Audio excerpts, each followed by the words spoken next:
Welcome to The Explainer. Today, we are going to crack open the Founder's Playbook for B2B SaaS marketing. We're going to break down the 5 essential strategies that are delivering results right now and, honestly, are going to keep dominating for years to come. So this is it, right? The big question every single founder faces. I mean, you've poured your heart and soul into building an amazing product, but now what? How do you actually get it in front of the right people? Well, in this explainer, we're building the playbook to solve that exact problem. You know, when you're in the startup world, it feels like there are hundreds of things you could be doing for marketing. It's just overwhelming. But here's the thing. It really boils down to 5 core strategies that consistently move the needle. So we're going to break down these big 5, see how AI is changing the game, and most importantly, help you figure out which one is actually right for you. Okay, so here's the game plan. First, we got to understand the landscape, the whole marketing maze. Then we'll walk through the 3 main paths you can take. And after that, we'll get super practical with a framework for choosing your strategy and the exact first steps you should take. All right, let's get right into it. Before we even think about picking a path, we first have to understand the maze itself. You know, it's so easy to get overwhelmed and just try a little bit of everything. But trust me, that's just a recipe for burning out and, burning through your cash. The real goal here is to find the 1 or 2 channels that are truly going to drive growth for your specific business. It's all about focus. All right, our first path is all about finding those customers who are already looking for a solution like yours. We're going to cover 2 powerful strategies for this. One is kind of a marathon, a long-term investment, and the other is a total sprint. Let's see how they work. So when most founders hear SEO, what do they think of? Google, right? And look, Google is obviously massive, but thinking it's the only game in town for SEO, that is a huge and honestly a very expensive mistake. Here's the real trick. Go where your ideal customer is already searching, but where the competition is way lower. You have to ask yourself, where are my customers hanging out? Are they on YouTube looking for tutorials?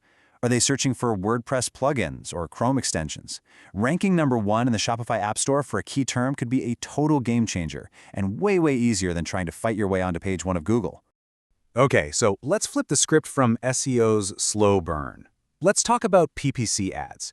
This is that marketing spigot. I mean, if you've got the budget, you can literally turn it on and have potential customers hitting your site like today.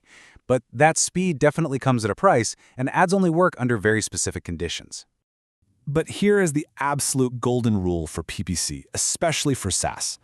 As a rule of thumb, if your price point is under, say, $40 or $50 a month, the numbers for paid ads get really tough to make work. It's just simple math. You can't afford to acquire a customer when your revenue is too low to cover the ad spend. And this brings us to AI's role in all of this, which is super interesting. Just think of yourself, the founder, as the pilot with the joystick.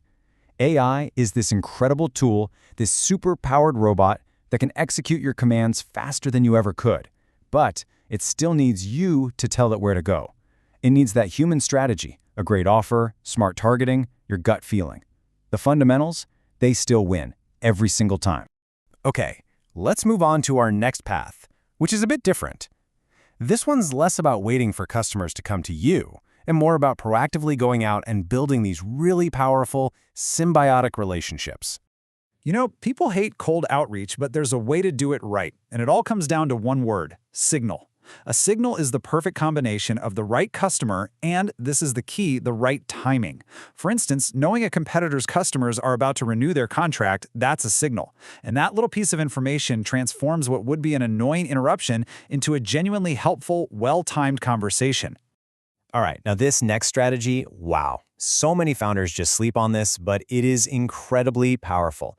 I mean, think about it for a second.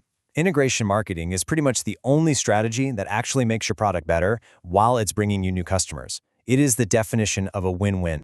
And what's so fascinating here is that you can really see the limits of AI. Sure, an AI can churn out 1,000 personalized emails a minute, that's the easy part, but what can't it do? It can't shake a hand. It can't build real trust with a partner. It can't negotiate a co-marketing deal. That stuff, that still requires a person. Okay, on to our final path, content marketing. Now, this can be one of the most powerful long-term plays you can make, but honestly, it's also where a lot of founders get totally lost.